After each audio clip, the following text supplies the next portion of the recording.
right, so thanks, Megan, and good afternoon, everyone. My contention today is a pretty simple one, that the not-for-profit sector in Australia, and no doubt in other countries too, has over time increasingly embraced the values and rhetoric of neoliberalism to the detriment of what should be a clear focus on people and communities. The sector should therefore look for a new and more appropriate guiding philosophy, or, as I say, it's high time for a new paradigm. I'm going to explore what such a new approach might look like and examine what roles a refocused not-for-profit sector could play in helping to transform Australia's economy and society. Now, that hasn't worked. There we go. So what is the not-for-profit sector? It's sometimes referred to as the for-purpose sector or the third sector, after the government and for-profit sectors. But I'm going to stick with the term not-for-profit today just for simplicity's sake. The Australian Charities and Not-for-Profits Commission, or ACNC, is now the main regulator for the sector and provides a useful snapshot of the sector through its reports. According to the Productivity Commission, in 2010, there were about 600,000 not-for-profit legal entities in Australia.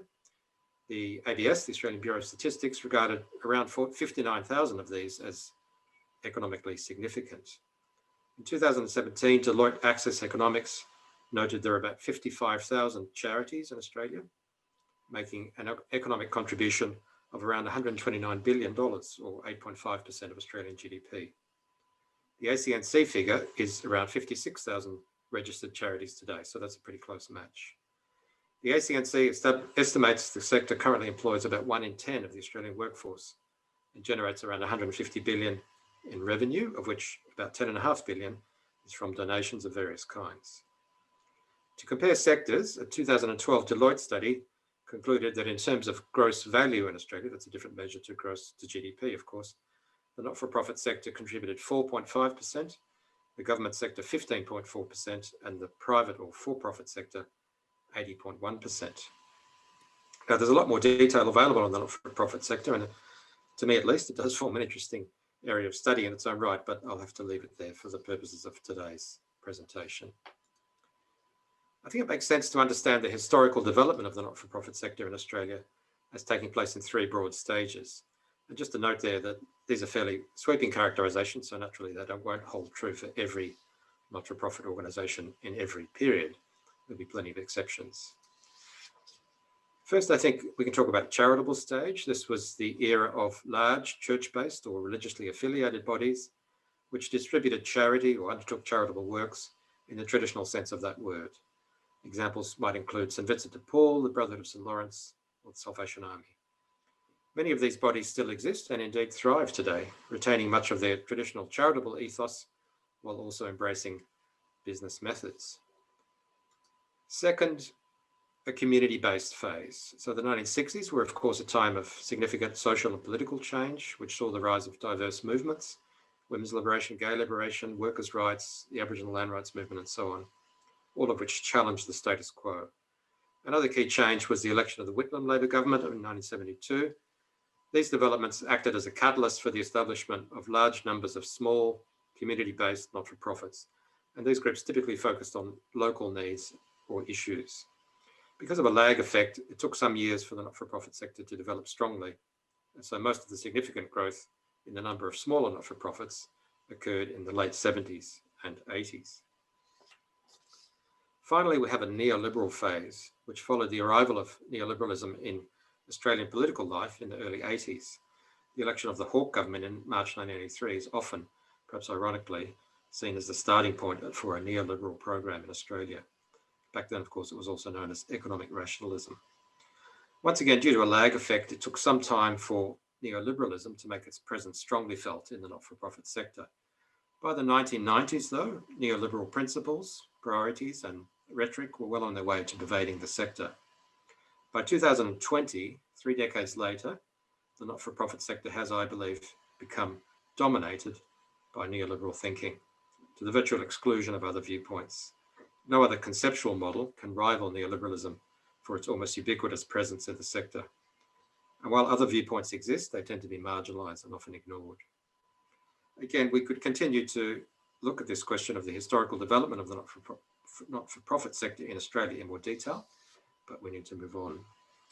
So what is this phenomenon called neoliberalism?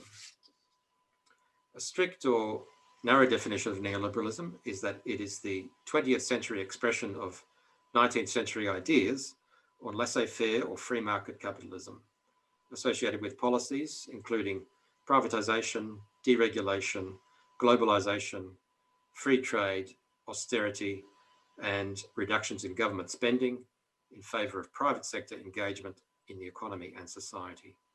Now that's straight from Wikipedia, by the way, which also notes neoliberalism was part of a paradigm shift that followed the failure of Keynesian economics, I think it's pronounced, in the 70s.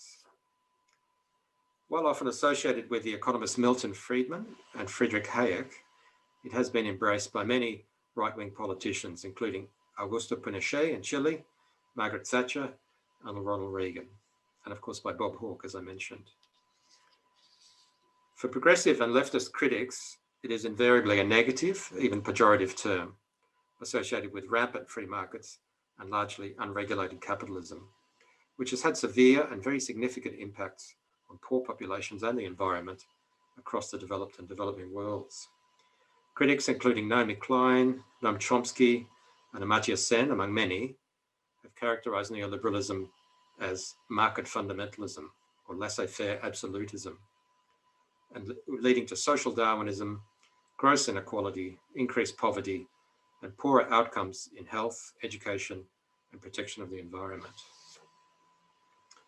In short, and in its broadest definition, neoliberalism is capitalism without fetters, without controls, the very worst of human instincts allowed to run riot. Here are some critical voices on neoliberalism. Firstly, from the renowned linguist, political commentator, and activist, Professor Noam Chomsky. Not a big fan, I think we can safely say. And from the author and human rights activist, Arundhati Roy. From the late and sadly missed Professor Dave Graeber. And from the journalist and writer, George Monbiot.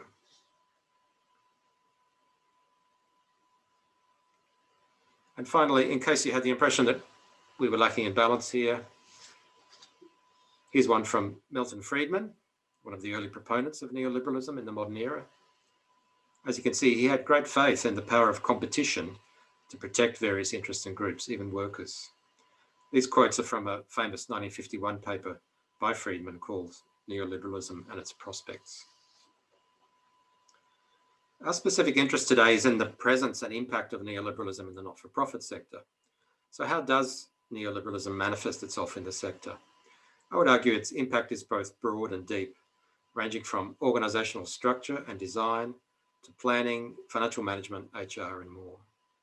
Some of the more obvious manifestations include the way in which not-for-profits are now predominantly operated on business or for-profit models. In some cases, and all except for the distribution of profits to shareholders, which is, of course, prohibited by law. This creeping corporatization is reflected in planning, HR, formulation of mission and values, organizational culture, and models of management, leadership, and teamwork, and so on. Some examples can seem trivial, perhaps, but may express an underlying truth. For example, the move from coordinator roles to managers, and finally to CEOs, which was a term once non-existent in the sector, but now is quite commonplace. There's been consistent and increasing pressure on not-for-profits to merge or amalgamate, creating ever larger and more business-like enterprises, some of comparable magnitude to large-scale private sector companies, with little room and fewer resources remaining for smaller, local, community-controlled groups. There's also been an ever-increasing focus on the provision of services on behalf of government at the expense of advocacy, community development, policy and program development, and so on. The services provided are designed by government to meet its needs rather than by communities to meet their own. In fact, one of the most significant impacts of neoliberalism may be the historic shift by governments away from direct service provision, the steering, not rowing mantra, and their realization that the not-for-profit sector provides a cheap and effective means to deliver services. And this is combined with the sector's willingness to be used in this way due to economic necessity. In many cases, the choice faced by not-for-profits is to chase government service contracts or disappear altogether. Recent years have also seen the rise of social entrepreneurialism, which has largely gone uncritiqued in the not-for-profit sector. While individual initiative and innovation may be praiseworthy and of some value to the community at large, the private sector models on which social entrepreneurialism is based are, I think, highly questionable. The success of entrepreneurs like Steve Jobs, George Bezos, or Larry Page is widely celebrated and admired in popular culture, but this can mask many issues of real concern, I think, for workers and society, including exploitative labour practices, abuse of monopoly or near-monopoly market power, and in some cases, questionable environmental records. Social entrepreneurialism may be more positive, but does, I think, raise legitimate questions about representation and decision-making. Is that individual or versus community-based? The allocation and application of resources, and the appropriateness of the values inherent to the entrepreneurial mindset.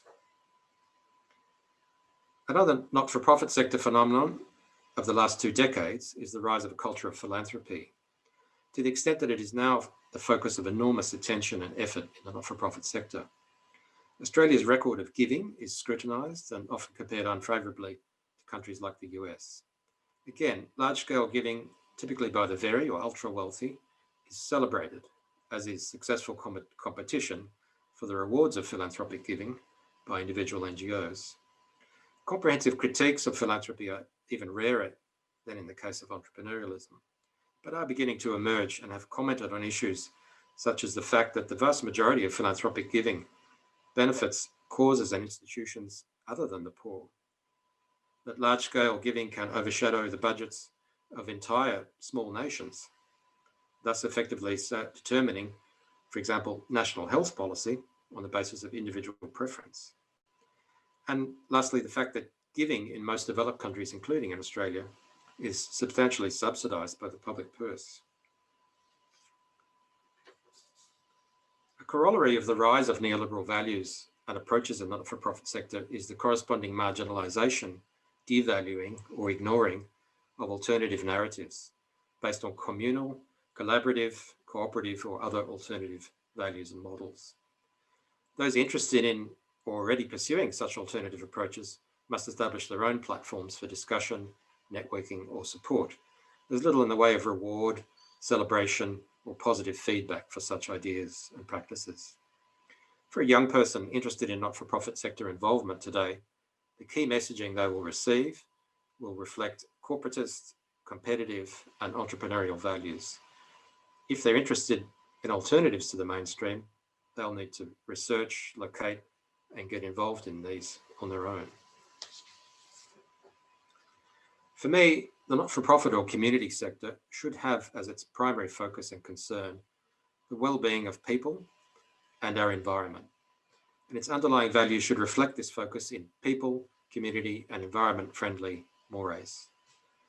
Neoliberalism has, in my view, displaced the appropriate and natural focus of the community-based organisations on people with a narrower and inappropriate concern with money, growth, competition, and the seeking of government favour.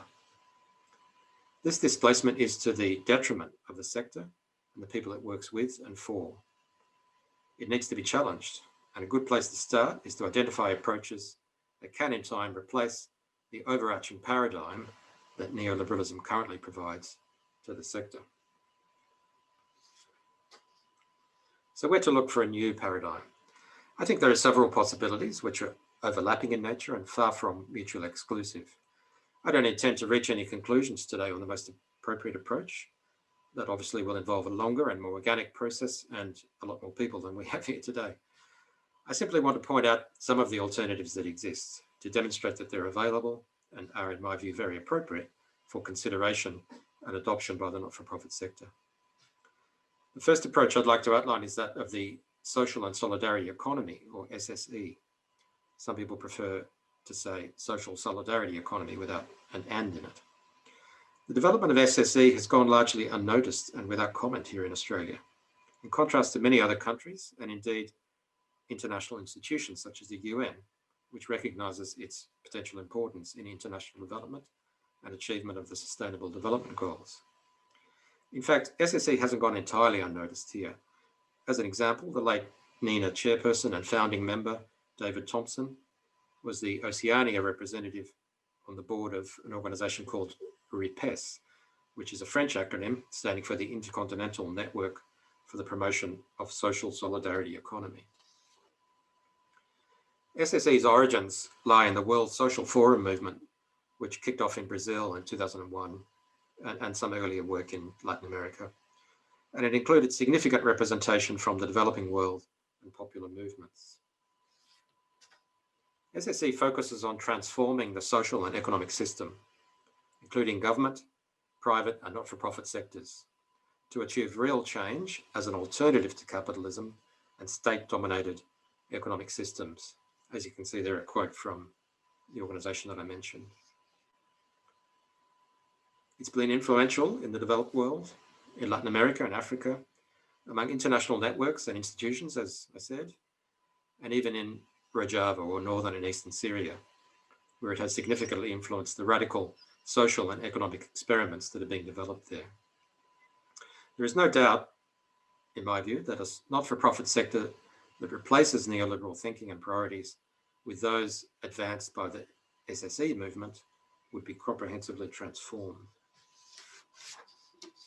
More briefly, alternative paradigms could include the Green New Deal that's now being put forward in the US and in various forms in other, usually developed countries.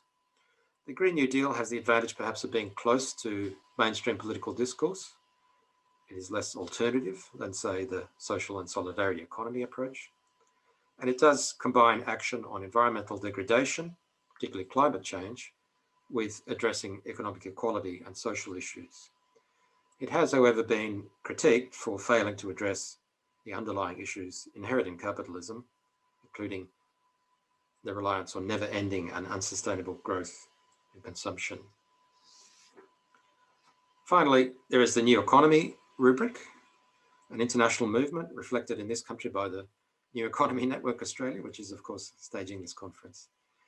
This brings together a wide range of alternative economic positions and approaches, and also extends to areas of political engagement, such as participatory democracy, and many policy areas, including housing, health, energy, and so on.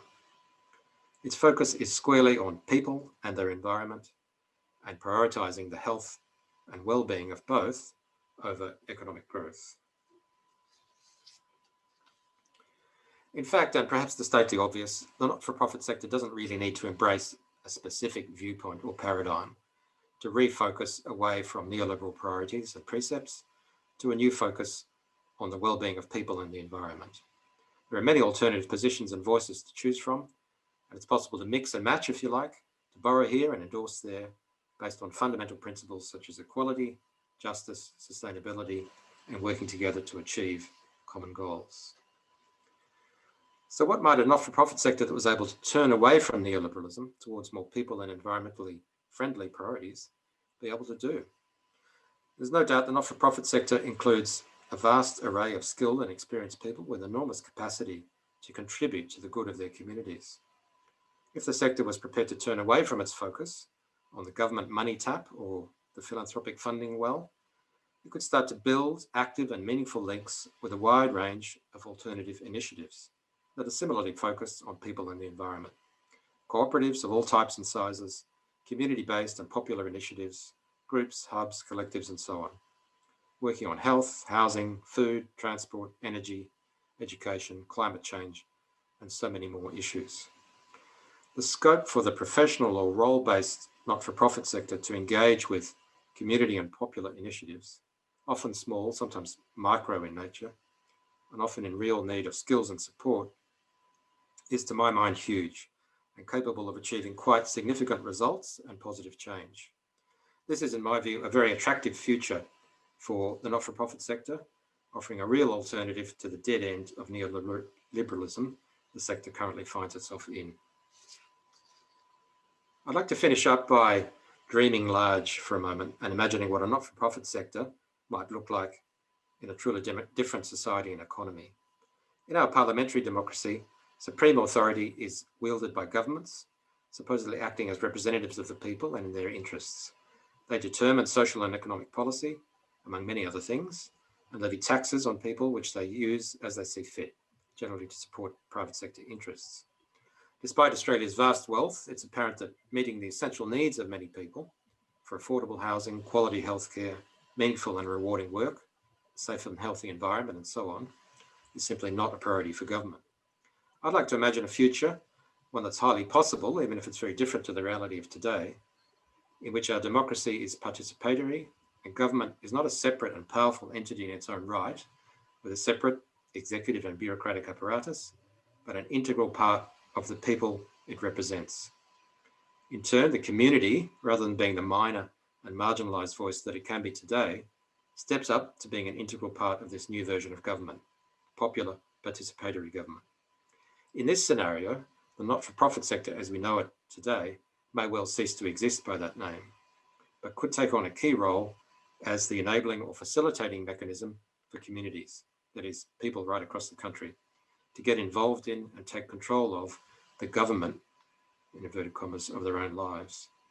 There may still be a private sector, but its interests and activities would not dominate society and people's lives. The distinction between the government and not-for-profit sectors would fade away to be replaced in time by a concept of people actively engaged in running all aspects of society and the economy. And in case this sounds like an idle pipe dream, I'd argue that it's not only possible, but is being practiced today. In Rajab, as I mentioned. Fionn, you've just gone slightly over time, so I'll just give you 20 seconds to wrap up, if that's okay. No worries. Yeah. Nearly there. And where grassroots democracy and people taking control of and effectively managing most details of their own lives is an everyday reality, and one that is antinatalely under daily and substantial threat. I just finished with that quote. I won't talk about it, but I do like it. It's from Abdullah Öcalan, the Kurdish leader who's been in jail in Turkey since 1999. Thank you for listening, and thanks to NENA for the opportunity to present today.